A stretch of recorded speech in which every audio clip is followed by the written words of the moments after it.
반도체입니다. 예, 5장은 반도체. 반도체는요. 도체는 뭘까? 일단은 여러분들 개념을 용어를 조금 정의를 하고 넘어갈까요? 도체, 반도체에서는 도체가 뭘까요? 도체. 예. 도체라는 것은 어떤 뭐라고 얘기를 해야 될까요? 전기가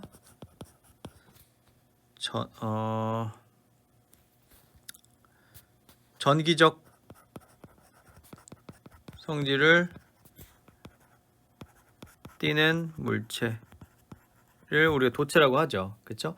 즉 전기가 통하는 물질, 그걸 도체라고 해요. 그러면 전기가 통하지 않는 물체는 뭘까요?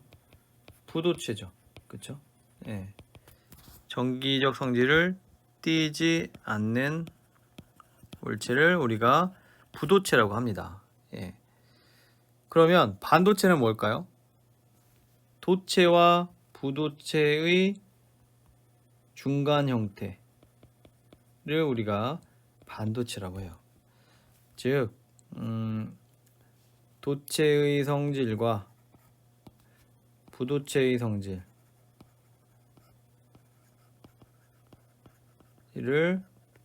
모두 갖고 있는 물질을 우리가 반도체라고 합니다.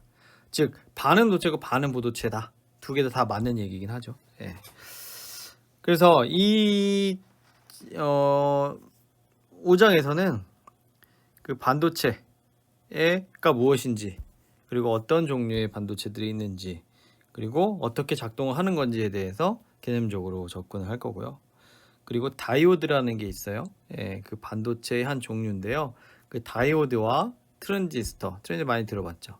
트랜지스터에 대해서 살펴보고 그것을 응용한 것들이 어떤 것들이 있는지에 대해서 살펴보도록 하겠습니다. 자, 여기 나오네요. 자, 반도체의 개요예요. 반도체란 무엇인가? 네, 반도체는 좀 전에 설명한 것처럼 도체와 부도체의 중간적 성질을 띠는 물질을 우리가 반도체라고 합니다. 즉 조금 더 자세히 말하면 보통 때는 부도체예요. 그렇죠?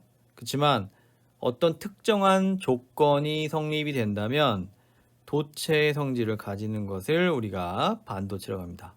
그 특정한 조건이라는 것은 외부에서 열이나 빛이나 혹은 뭐가 있을까요? 전기적 에너지나 뭐 이런 것들의 에너지가 주어져서 도체로서 가지는 어떤 그 위치가, 전위의 위치가, 어떤 그런 부도체의 위치가 바뀌면서 도체의 성질을 가지게 되는데, 그것을 우리가 반도체라고 얘기를 합니다. 그 도체 같은 경우에는 아까 이 전 슬라이드에서 얘기한 것처럼 전기가 잘 통하는 물질을 일단 도체라고 하고요. 구리나 금, 은, 철, 알루미늄 등과 같은 대부분의 금속 재질을 이 도체에 포함이 됩니다. 반대로 부도체라는 것은 도체와는 반대로 전기적 성질을 띠지 않는 물체예요. 즉 전기가 통할 수 없는 물체를 우리가 부도체라고 합니다. 그래서 혹은 절연체라고도 해요. 전기를 통하지 않게 막아주는 거, 그런 성질을 절연이라고 하죠. 전선에 보면 우리 고무 재질로 이렇게 피복이 있잖아요. 그렇죠? 그런 게 이제 절연체죠. 예. 그래서 부도체는 나무, 바위, 옷감, 고무, 뭐 복합재, 뭐 이런 것들이 부도체예요. 네. 그렇다면 그 두 개의 중간적 성질을 띠는 반도체는요. 실리콘, 게르마늄, 뭐 탄소, 갈륨 비소, 뭐 이런 재료들로 만들어진 물질이 반도체가 되겠습니다. 그래서 우리 이제 반도체 뭐 삼성이나 하이닉스 이런 데 반도체 만들 때 웨이퍼를 가지고 반도체를 만들잖아요. 그게 실리콘이죠. 실리콘.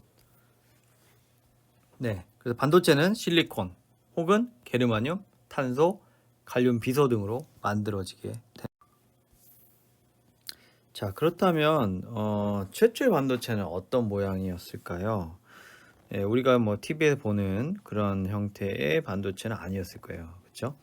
자, 최초의 반도체는 사실 진공관입니다. 그런데 이 반도체는 기능상의 반도체예요. 기능상은 뭔가요? 반도체 조건에 따라서 도체가 되기로 했다가 부도체가 되기도 했다가 이게 이제 반도체의 기능이죠. 네, 그 기능을 구현할 것이 진공관이라는 거예요. 진공관은 여러분들 많이 들어봤을 거라고 생각이 듭니다. 어떤 그 유리관 안에 그 공기가 다 빼고 그 안에 이제 뭐 필라멘트 들어갔고 뭐 이렇게 전기가 통하면 불이 켜지는 그런 유리관을 진공관이라고 하는데요. 진공관을 보면 실제로 이렇게 생겼습니다. 뭐 이거는 뭐 요즘에 만들어낸 진공관이라서 최초의 진공관이랑 좀 다르지만요. 그 원리는 똑같아요.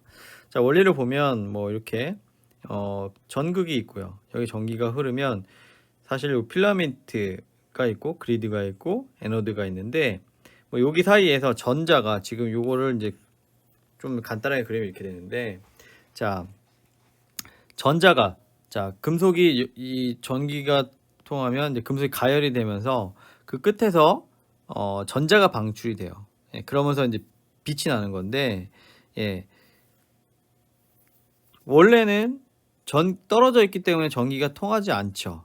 그렇지만 어떤 그 에너지가 가해지는 전기가 가해지거나 뭐 이런 여러 가지 조건이 가해졌을 때 전자가 이동을 하면서 불꽃이 들어오는 거죠. 그리고 평소에는 부도체로 있다가 전기를 통해지면서 이렇게 전기가 통하는 도체가 되는 그런 성질을 띠는 게 이제 진공관이었어요. 그러니까 기능상으로 보면 최초로 반도체의 기능을 구현한 거죠. 그렇죠? 네. 그렇다면 이런 진공관은 특징이 어땠을까요? 일단은 크기가 컸어요.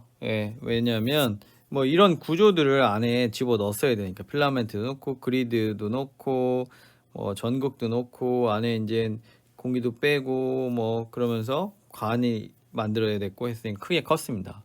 그러니까 출력이 많은 전류를 흘릴 수 있는 진공관일수록 크기도 컸어요. 그리고 그 빛을 내고 하기 때문에 열이 났고 전기 소모량이 굉장히 컸습니다. 별도의 냉각기가 필요할 정도로 발열량이 컸어요. 그리고 외부 환경에 취약한 그런 특징도 가지고 있습니다. 어떻게 단점이죠. 왜 외부 환경이 어떻게 취약하다는 거? 유리로 만들었잖아요. 그렇죠? 그러니까 그리고 온도에 민감하고요. 그리고 충격에 취약하다. 그리고 열을 내기 때문에 수명이 필라멘트 같은 경우에 끊어지는 그런 수명이 짧은 단점을 갖고 있다라는 것이죠. 그렇지만 장점은요. 자, 여러분들 요즘에 진공관을 어디에서 많이 봅니까? 스피커에서 많이 보죠. 고가의 스피커 같은 경우는 진공관을 써요. 이게 이제 뭐 음색을 내는데 좋은 음색을 내는데 진공관이 탁월한 효과가 있다, 성능을 발휘한다라고 해서 진공관을 사용하는데 굉장히 고가죠. 그리고 진공관을 이용하면 뭐 회로 구성이 용이하고 그 다음에 뭐 전자기파, 아날로그 형식의 어떤 그 방식이기 때문에 전자기파에 굉장히 강하다라는 장점을 또 갖고 있습니다. 자, 그렇다면 이 진공관을 이용해서 진공관에 예전에 사용된 적용 그 애플리케이션은 컴퓨터가 있었을 거예요. 그런데 진공관이 일단 컸잖아요. 그죠? 그러니까 이것을 이용한 컴퓨터도 굉장히 크기가 컸습니다. 자, 애니악이라는 컴퓨터예요. 자, 최초의 컴퓨터입니다. Electronic Numerical Integrator and Computer라는 거의 약자로 애니악이라고 부릅니다. 최초로 만들어진 컴퓨터인데 얘는 진공관을 이용을 했어요. 보시면 지금 어떤 지금 첫 번째 사진을 보시면 사람이 보이고요. 그 안에 있는 뭐 진공판, 진공관들이 보이고 이 전체가 방 하나 전체가 컴퓨터였어요. 그렇지만 이걸 가지고 처리할 수 있는 계산 양은 굉장히 제한적이었죠. 그러니까 지금의 컴퓨터에 비하면 효율이 굉장히 떨어지는 시스템이었죠. 자, 오른쪽 그림을 보시면 어떤 그 여자분들이 뭔가를 이렇게 들고 있어요. 그 안에 보니까 진공관이네요. 저 정도로 이제 부피가 컸다라는 것이죠. 저런 것들이 연산을 했으니 저런 걸 이용해서 했으니까 컴퓨터 자체가 굉장히 큰 부피를 가질 수밖에 없었다라는 것이죠. 자, 그렇다면 현재의 반도체는 어떤 모습일까요? 네, 이렇게 생긴 모습입니다. 자, 우리 저항의 모습이랑 비슷하네요. 그렇죠? 첫 번째 거 보니까 얘는 다이오드라는 반도체입니다. 자, 그리고 자, 두 번째 그림은 우리가 많이 보던 TV나 뭐 이런 데서 많이 보던 반도체네요. 집적 회로. 반도체들 여러 개가 쌓여서 용량을 느리거나 처리 용량을 느린 그런 반도체를 말하고요. 이런 형태로 보시는 것과 같은 이런 칩 형태로 이제 만들어지게 되죠. 자, 세 번째 그림은 여러분들 우리 많이 알고 있는, 잘 알고 있는 이제 발광 다이오드, 라이트 에미팅 다이오드라고 해서 빛을 내는 다이오드가 되겠습니다. 우리 많이 쓰죠.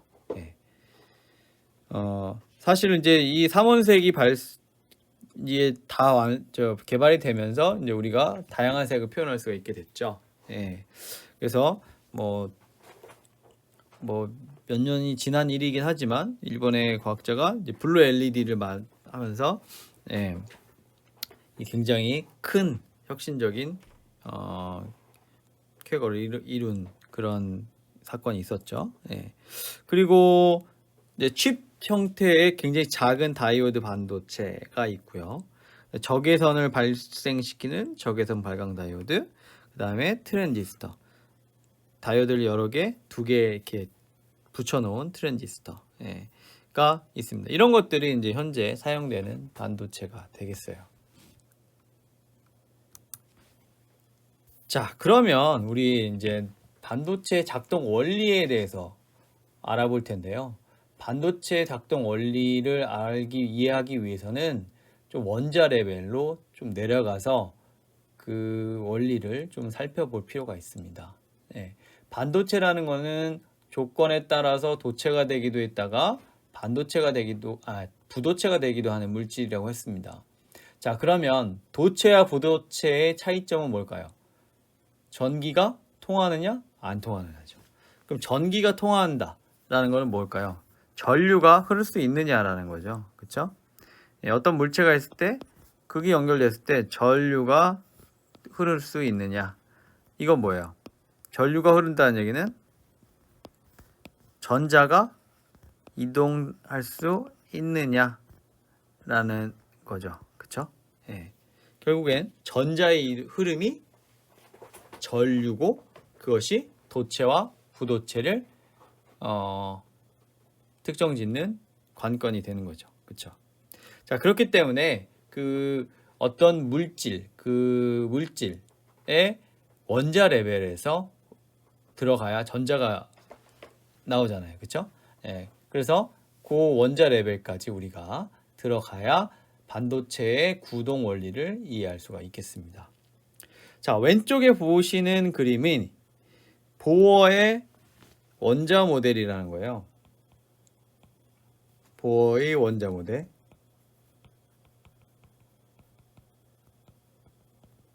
자, 여러 가지 모델들이 있지만 지금 현재 이제 실제로 이런 모습일 것이다. 뭐 원자는 이제 눈에 보이지 않으니까요. 가장 신빙성이 있고 개연성이 있는 모델이다. 라고 해서 이제 요즘에 최근까지 이제 통용되고 있는 원자 모델입니다. 자, 얘는 위성 모델인데요. 가운데에 이렇게 원자 핵이 있어요. 원자 핵은 양성자와 중성자로 이루어지고요. 그 주위를 전자가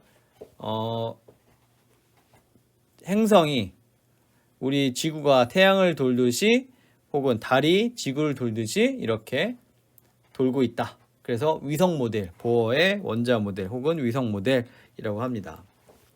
자, 그러면 자, 이렇게 원자가 있으면 자, 원자는 항상 이제 평형 상태를 이루려고 해요. 그렇기 때문에 자, 양성자에는 이제 프로톤, 그러니까 핵에는 양성자가 있죠. 그러면 양성자의 개수만큼 전자의 개수가 존재를 하면 전기적으로 중성을 띌 수가 있겠죠. 그렇죠? 그래서 양성자의 개수만큼 항상 전자의 개수가 존재하게 되고요. 그 전자는 그 원자 핵을 중심으로 이렇게 궤도 운동을 하게 됩니다. 자, 그러면 자, 이게 보니까 뭐 이렇게 돌고 요렇게 돌고 또 이렇게도 돌고 막 이렇게 좀 복잡하게 도네요. 그쵸? 예, 복잡하게 돌아요. 자, 얘를 딱 눌러가지고 한 번에 평평하게 만들면 이런 모양이 될 겁니다. 예, 그렇겠죠? 그래서 요걸 보면 자, 우리가 요 흐르는 요 궤도 요런 게 되겠죠. 그쵸? 예, 요거 궤도 요것을 우리가 쉘이라고 불러요.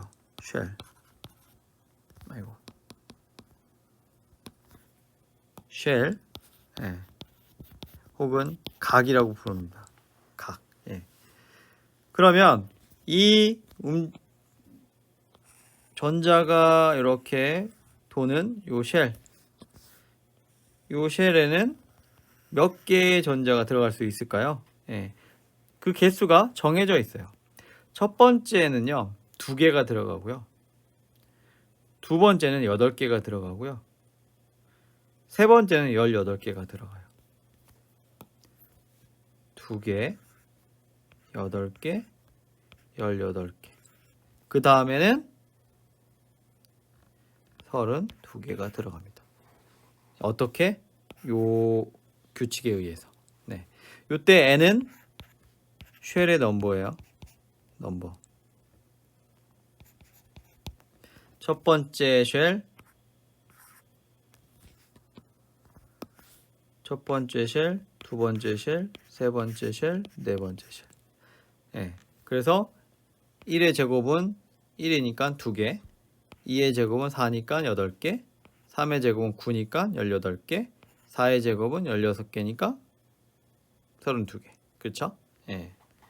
그 수만큼 존재를 해요. 실제로 볼까요? 첫 번째 쉘 2개 존재하죠. 두 번째는 하나, 둘, 셋, 넷, 다섯, 여섯, 일곱, 여덟 꽉 찼네요. 그럼 네 번째는 18개. 그쵸? 그러면 자, 2 더하기 8 더하기 18. 그러면 28이죠? 그럼 맨 마지막에 하나 있잖아요. 그러면 29이네요. 그쵸? 29인데 양성자에게 29이네요. 그쵸? 그러니까 정기적으로 평형을 이루죠. 안정된 상태라는 것이죠. 자, 그때 요 마지막 쉘, 가장 외곽에 있는 것을 뭐라고 하죠? 최외곽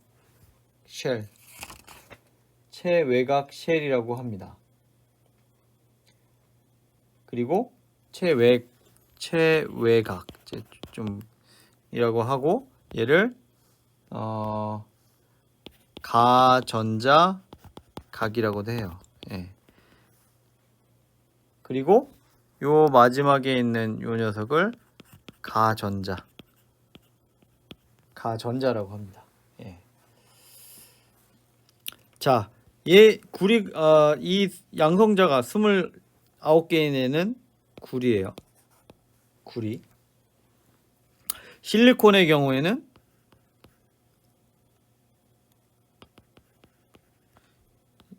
14개가 있습니다. 예. 그럼 전자의 개수도 뭐 이렇게 되겠죠. 예. 그러면 실리콘 같은 경우에는 14개니까 가개수는 3개가 되겠네요. 그쵸? 2개면 10개까지 채우고 나머지가 이제 세 번째 각에 채워질 테니까. 그럼 최외곽 전자는 4개가 되겠네요. 그쵸? 예, 10개 채우고 나머지 4개. 그렇죠? 네. 자, 그러면 원자, 오케이. 원자는 이렇게 들어가 있는 건 알겠어요. 자, 그러면은 그 실리콘이든 게르마늄이든 뭐 이런 반도체 물체들이 원자 하나로 이렇게 이루어져 있나요? 사실 그렇지 않습니다. 왜냐하면 이 고체 상태를 이루고 있잖아요. 그렇죠? 어떤 걔네들은 서로, 자, 지금 예를 들면 실리콘을 예를 들게요. 실리콘 같은 경우는 최외곽 전자가 4개예요. 그쵸? 예. 그러면 자, 지금 여기 실리콘 있으니까 지금 실리콘 플러스 4 양성자. 그럼 최외곽은 왜 하나, 둘, 셋, 4개가 있죠. 그쵸? 예. 전자가 4개가 있어요. 그런데 언제 가장 안정하냐면 8개의 전자가 있을 때 가장 안정한 상태가 됩니다. 예. 그래서 이 실리콘이 공유 결합을 해요. 옆에 있는 실리콘, 야, 내가 4개 있으니까 너 나한테 하나 빌려주면 내가 너 하나 빌려줄게. 그래서 우리 전자 하나씩 공유하자. 그렇게 해서 모여요. 그리고 또 다른 애한테도, 야, 내가 하나 줄게, 너도 하나 줘. 이렇게 해서 총 4개가 모입니다. 5개가. 그러면 가운데 있는 애는 8개의 전자를 획득하게 되죠. 가지게 되죠. 그러면서 안정화가 돼요. 이런 결합을 뭐라고 하냐면 공유결합이라고 합니다. 공유결합은 분리되기가 가장 어려운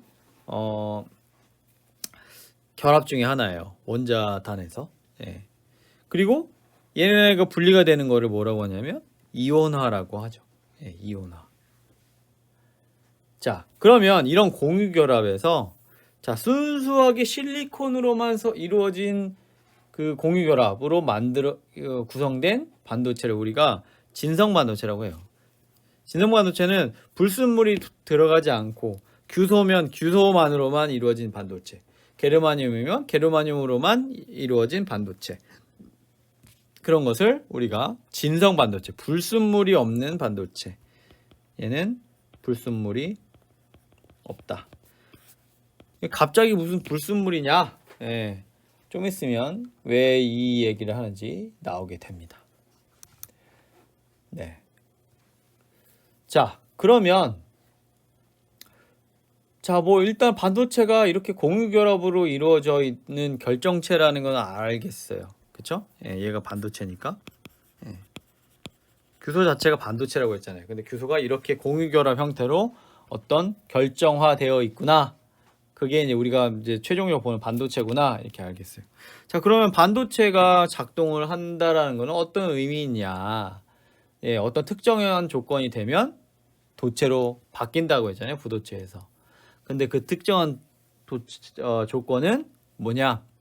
열이 가해지거나 빛이 쪼여지거나 뭐 이런 경우에 에너지를 가해주는 경우, 예, 이런 경우에 부도체에서 도체로 바뀐다라는 것이죠. 그것을 표현한 그림이 이 그림이 되겠습니다.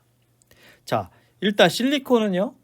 지금 이제 대부분 이제 반도체는 실리콘을 많이 쓰니까 예, 실리콘이라고 쓰고, 자, 도체가 된다는 건 전자가 흐른다는 거잖아요. 그렇죠? 그럼 전자가 있어야 되죠. 그렇죠? 예, 그럼 전자가 어디에 있어요? 실리콘 외곽계에 전자가 있잖아요. 그렇죠? 걔네들이 흘러간다라는 거죠. 자, 그러면 여기에서 전도전자와 전공이라는 얘기가 나옵니다. 자, 예를 들어서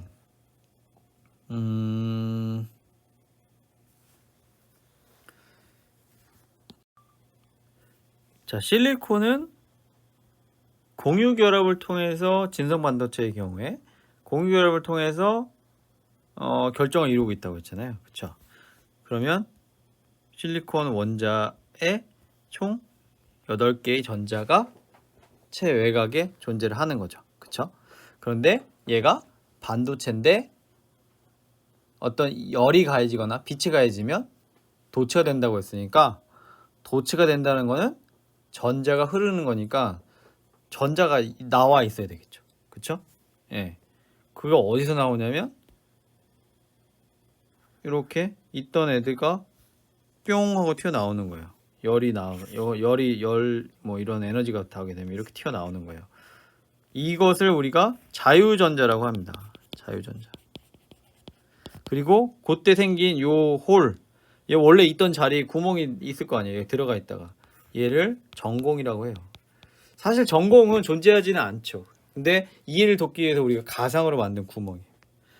자, 그러면 그때 이 최외곽 쉘, 얘를 우리가 가전도대라고 한다고 했어요. 그쵸? 그리고 요 전자를 가전자라고 한다고 했고, 자, 얘를 레이어로 만들어 보면 이렇게 만들 수가 있습니다. 얘를 에너지 다이어그램이라고 불러요.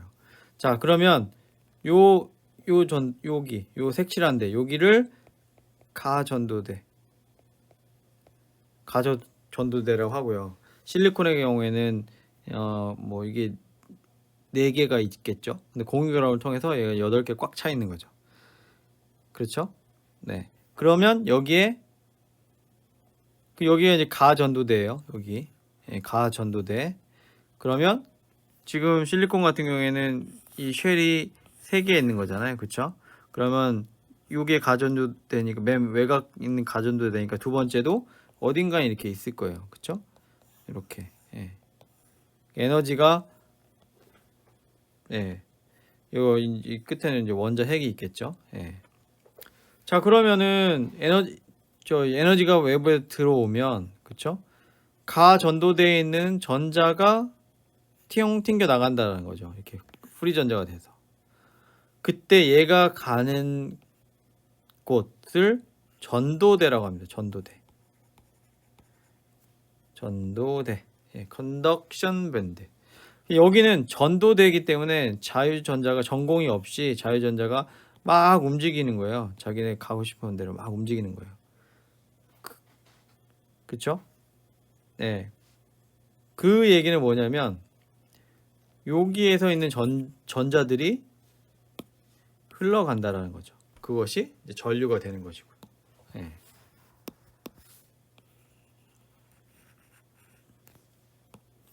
무슨 말인지 아시겠죠?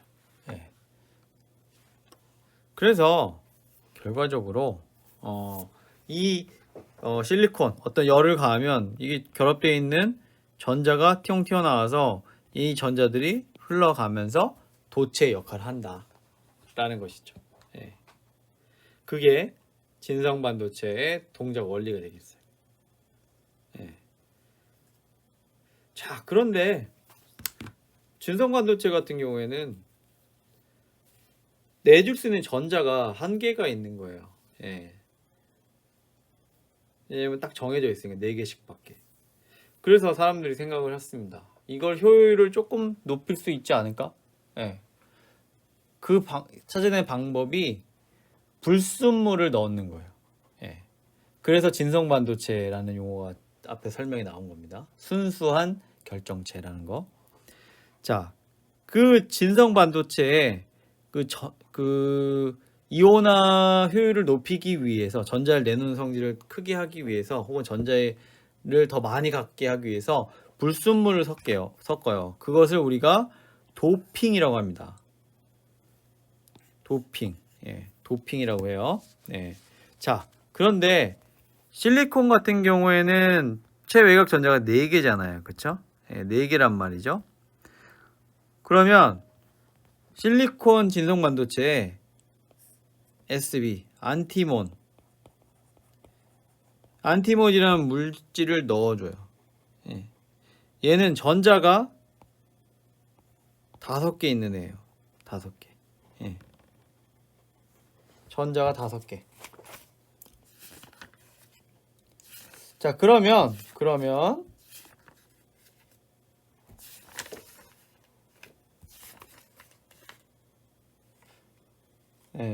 전자가 5개. 그러면 이렇게 공유 결합을 하고 전자가 하나가 남죠.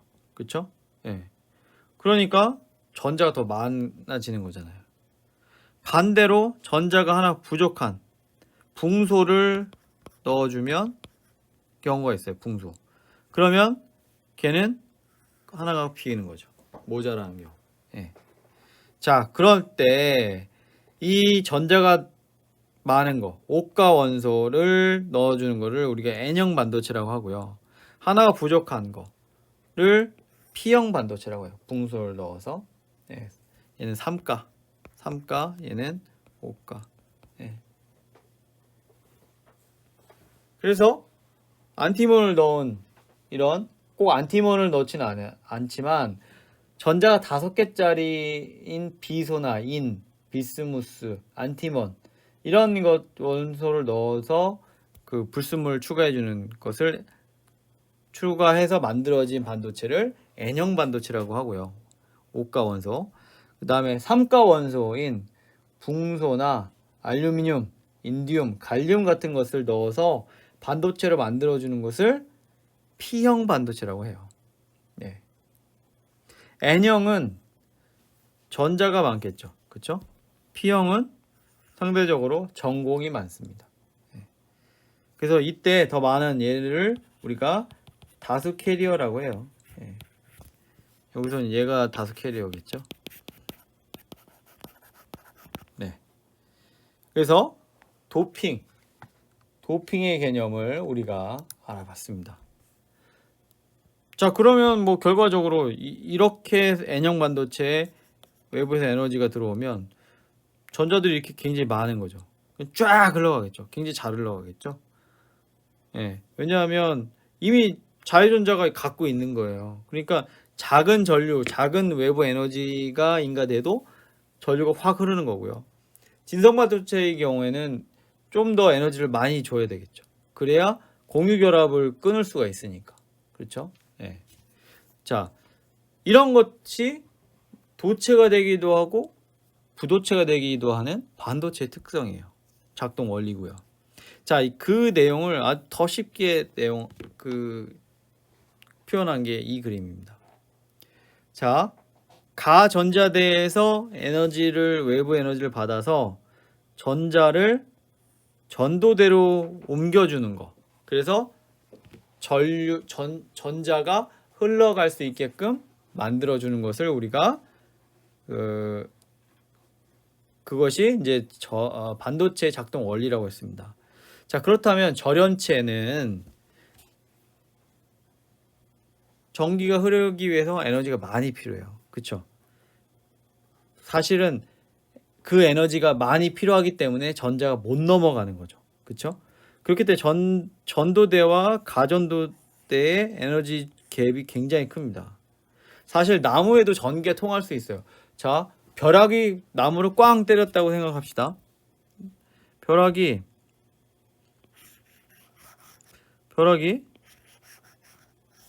나무를 땅 때렸어요. 그렇죠? 예, 땅 때렸어요. 더 크게 그립시다. 이렇게. 예. 나무를 땅 크게 벼락이 때렸어요. 그러면 어떻게 돼요? 예. 벼락이 때렸으면 나무가 어떻게 됩니까? 나는 부도체야. 부도체야. 사과예요. 사과나무. 내일 지구에 종말이 오더라도 한 그루의 사과나무를 심겠다라는 말이 있죠. 예, 그냥 나무만 그리면 심심해서. 자, 그러면 얘가 땅 벼락이 떨어졌어요. 번개가. 그러면 나무는 나 부도체야. 네가 전기를 아무리 넣어도 나는 전기를 통화해 줄 수가 없어. 딱 그러고서는 반사합니까? 아니죠. 번개가 딱 맞으면 나무가 쪼개지든지 어쨌든 뭔가 일이 일어나잖아요. 불이 나든지. 그게 왜 그래요? 이 전기가 나무를 통해서 흘러간다는 거죠. 어디로? 땅 속으로. 예. 왜요? 여기가 0볼트고 얘는 수만 볼트니까. 예. 수만 볼트니까. 전위차가 이렇게 있으니까 당연히 위에서 높은 데서 아래로 흐르잖아요. 그렇죠? 근데 나무를 통해서 갔네요. 왜요? 너무 높으니까 나무 부도체도 그냥 확 가는 거예요. 그게 무슨 소리냐면 자, 절연체가 있을 때 이 에너지 준위가 에너지가 굉장히 크단 말이죠. 근데 얘를 전자가 뛰어넘게끔 더 많은 에너지가 들어온다라는 거죠. 번개. 예. 그러면 절연체도 도체가 될 수가 도체 역할을 할 수도 있다라는 거예요. 순간적으로. 예. 자, 그러면 절연체가 이런 이 전도대와 가전자대 사이에 갭이 크다, 에너지 갭이 크다라는 거 이해했어요. 그렇죠? 그러니까 여기 너무 커서 웬만한 에너지로는 전자를 가전도대에서 전도대로 보낼 수 없다라는 것이죠. 그러면 도체는요? 도체는 너무 쉬운 거예요. 보내기가. 어느 정도 쉽냐면 가전도대하고 전도대하고 붙어 있어요. 아예. 그럼 얼마나 쉽겠어요. 그냥 옮겨가는 거죠. 그게 도체예요. 도체. 자, 그러면 반도체는요? 이 절연체와 도체 중간이니까 이 에너지 갭이 어느 정도 일정 리즈너블한 어느 정도의 갭만을 가지고 있을 때를 우리가 반도체라고 합니다. 그러니까 우리가 보통 반도체 실리콘 같은 경우 0.7V 정도의 전압을 걸어주면 얘가 뭐 꼭 그렇지는 않죠. 예, 그건 이제 PN 접합 다이오드 같은 경우는 0.7V인데 어쨌든 작은 어느 정도 에너지를 가해주면 전자가 이렇게 이동한다라는 거죠. 예. 그게 이제 반도체 그리고 절연체, 도체, 부도체, 도체의 그 에너지 준위대 그것을 이렇게 알아보기 쉽게 만들어 놓은 그림이 되겠습니다.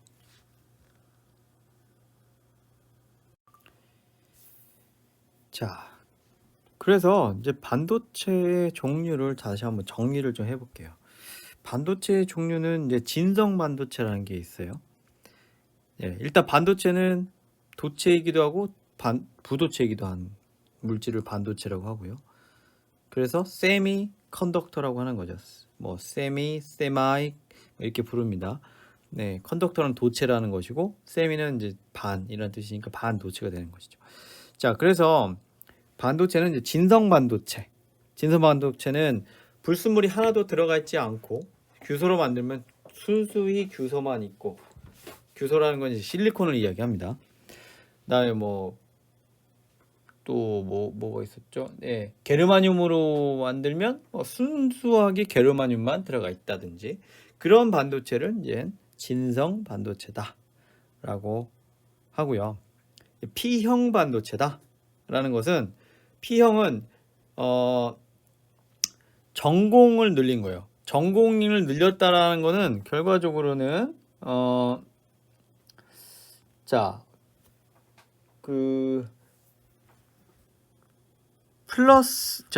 마이너스보다는 플러스가 많다라는 거잖아요. 상대적으로. 그쵸? 예, 전공이라는 건 전자가 빠져나간 자리니까 플러스예요. 상대적으로 개념을 보면 전자가 하나 더 많다라는 건 마이너스 개념인 거죠. 그쵸? 그래서 그것을 이제 P형 반도체 도핑을 통해 도핑은 뭐라고 했어요? 이거 중요해요. 예, 도핑은 반도체의 진성 반도체의 전자와 전공을 인위적으로 조절하기 위해서 불순물을 첨가하는 행위를 우리가 도핑이다. 그 우리 올림픽이나 이런데 체육대회 했을 때 도핑 이렇게 힘을 더 스태미나를 좋게 하기 위해서 금지된 약물을 복용한다든지 이런 걸 도핑이라고 하잖아요. 그렇죠? 예. 마찬가지로 불순물을 집어넣는 거. 그것을 도핑이라고 합니다. 그 도핑을 통해서 전공의 수를 늘린 거. 즉 3가 기준이 이제 4가인데 실리콘이 4가니까요. 그거보다 하나를 적게 전자를 적게 해서 전공이 많은 것을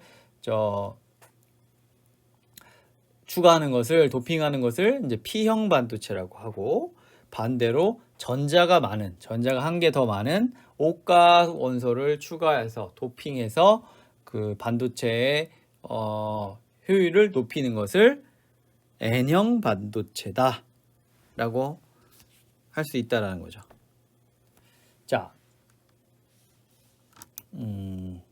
그러면 이런 P형 반도체와 N형 반도체를 그러면 어떻게 쓸 것이냐 실제로 어떻게 반도체의 역할을 하게 할 것이냐. 자, 얘를 붙였어요. 그래서 PN 접합 반도체라고 합니다. 자, 이것은 다이오드라고 해요. 다이는 두 개, 더블이라는 뜻이죠. 그래서 다이오드는 반도체가 두 개가 붙어 있는 것을 다이오드라고 해요. 자, 그러면 어떤 다이오드냐? 자, PN 접합. P형 반도체와 N형 반도체를 두 개를 붙여 놓은 거예요. 자, P형은 뭐가 많은 거예요? P형은 전공이 많은 거고요. N형은 전자가 많은 거예요. 그러면 전공은 플러스고 전자는 마이너스니까 걔를 붙여 놓으면 어떻게 되겠어요? 막 왔다 갔다 하겠죠. 마이너스에서는 플러스로 가려고 하고. 예. 그래서 자, 지금 보시는 그림처럼 P형 반도체와 N형 반도체를 이렇게 붙여 놓으면 어느 한쪽은 전공이 많고 어느 한쪽은 전자가 많겠죠. 예. 자, 그러면 그 P형 반도체와 N형 반도체를 딱 붙여 놓는 경계가 있을 거잖아요. 그렇죠? 요 경계. 예. 경계에도 요 근처에도 뭐 전공이 있고 전자가 있고 하겠죠. 그렇죠? 그러면 얘네들이 가깝잖아요. 붙여 있으니까. 여기에 있는 애들이 이쪽 끝까지 가는 데는 뭐 이런 많이 헤쳐 나가야 되니까 어렵지만 여기 근처에 있는 애들은 뭐 금방 슝 하고 가겠죠. 그죠? 금방 가까우니까. 그러면서 요 경계, 요 경계를 우리가 PN 정션이라고 하는데 여기에 전자가 들어가서 이렇게 전자가 들어가서 전공을 메꾸는 일이 생기게 돼요. 그러면 자, 여기는 이미 전공 안정한 상태로 들어가는 영역들이 생기게 되죠. 일정 영역 동안. 그렇죠? 요것을 우리가 공핍 영역이라고 합니다. 혹은 배리어라고 해요. 배리어 포텐셜. 예. 그러면 자, 이렇게 되면 여기 전자는 전공으로 가야 되잖아요. 그렇죠? 예. 근데 여기에 가로 막히는 거예요. 요 공핍 영역에. 예. 그래서 전자가 넘어가지 못하는 상태가 돼요. 자, 얘를 에너지대로 나타내면 P형 반도체는 자, 이렇게 표시됩니다. N형 반도체는 이렇게 표시가 돼요. 그러면 얘를 딱 붙여 놓으면 두 개가 이렇게 붙는 거죠. 이렇게 붙는데 자, 여기가 전도되고요. 그렇죠? 여기가 전도돼요. 근데 약간 서로 에너지대가 조금씩 달라요. 그렇죠? 이렇게 준위 차이가 있어요. 에너지 준위 차이가 있습니다. 예. 그러면 이게 붙어 있으면 요 공핍 영역에서는 자, 얘가 이렇게 넘어가는 거예요. 이렇게 넘어가는 거예요. 이렇게 타고 넘어갔다가 에너지 낮으니까 이리로 슉 내려오는 거죠. 그렇게 되면 이렇게 턱이 진 게 자꾸 이렇게 가다 보면 이렇게 이어지게 돼요. 이렇게. 예. 이렇게. 자, 그러면 이 전자는 여기에서 요로 가야 되는데 요만큼의 에너지 준위 차이가 있는 거죠. 그렇죠? 그러면 여기에 있는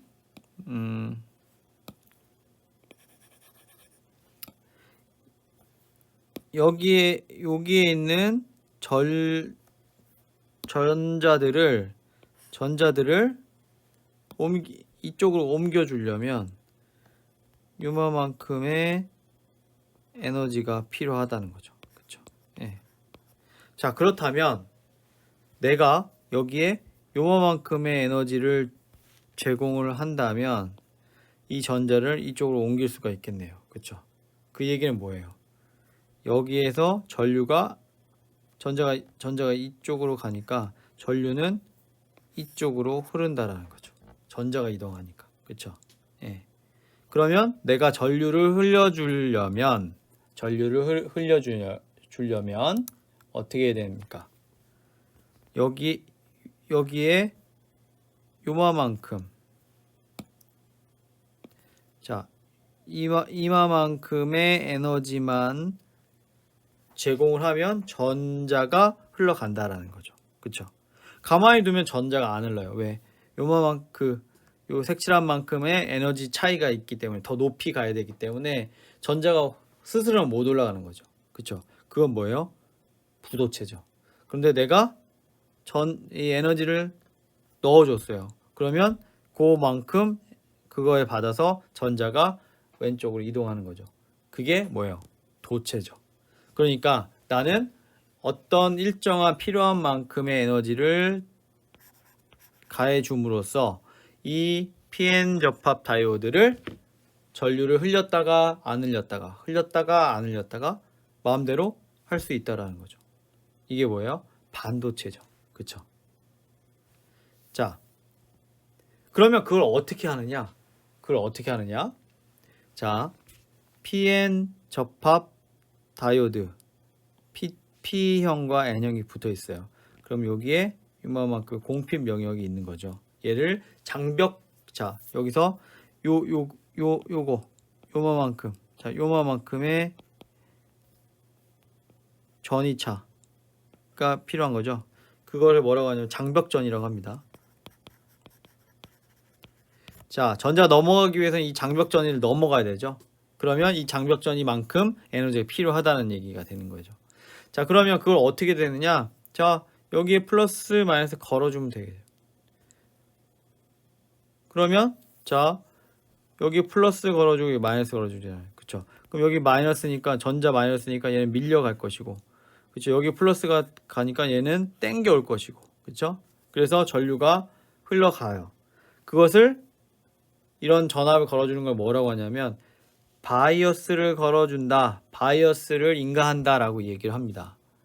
그런데 전류가 흐르게끔 바이어스를 걸어주는 거, 즉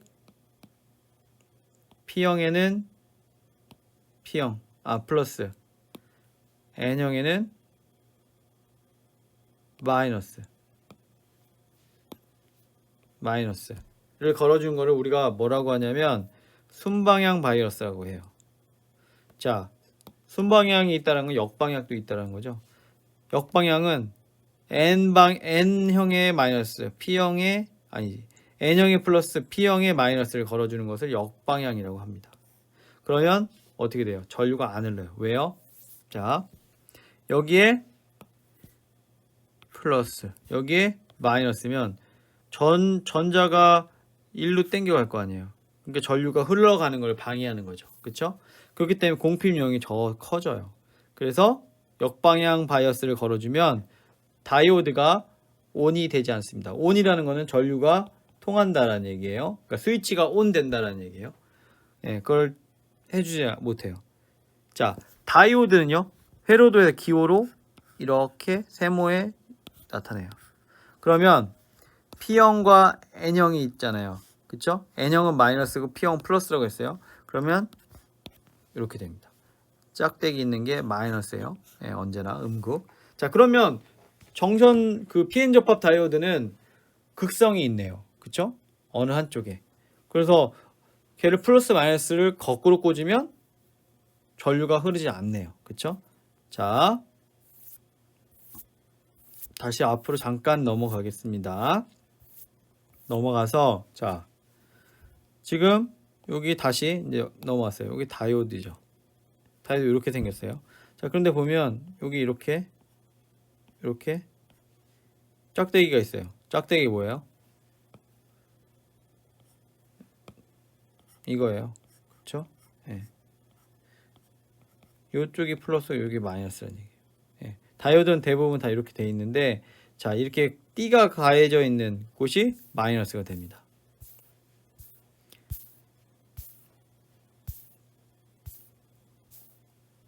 네. 그래서 얘를 보면, 자, 이렇게 표시가 되고, 짝대기 있는 곳이 N 접합 다이오드, 그리고 그쪽에 플러스를 걸어주는 곳이 역방향 바이어스다. 그러니까 Pn은 플러스, N에는 마이너스 걸어줘야 얘가 ON이 된다라는 것이죠. 예. 자, 그러면 정리를 한번 해볼게요. PN 접합 다이오드는 자, 플러스 단자를 P 영역, 그리고 마이너스 단자를 어디? N 영역으로 가는 것을 우리가 뭐라고 하냐면 순방향 바이어스다 라고 하고, 이렇게 되면 다이오드가 ON이 된다 된다라는 것이죠. 예. 순방향 바이어스의 공피 영역이 축소되면서 더 빨리 올라갈 수 있게 도와준다는 거죠. 실리콘의 경우에는 이 장벽전이 넘어가야 되는 장벽전이 하기 위해서 가해줘야 되는 그 에너지가 실리콘 0.7이고요. 게르마늄 0.3이에요. 그리고 플러스의 N 영역, 마이너스 단자를 P 영역하는 것을 역방향 바이어스다. 그러면 역방향 바이어스를 해주면 공피입중이 넓어지면서 다이오드가 온 되지 않는다. 예, 즉 꺼진다, 오프된다 라는 것이죠. 예.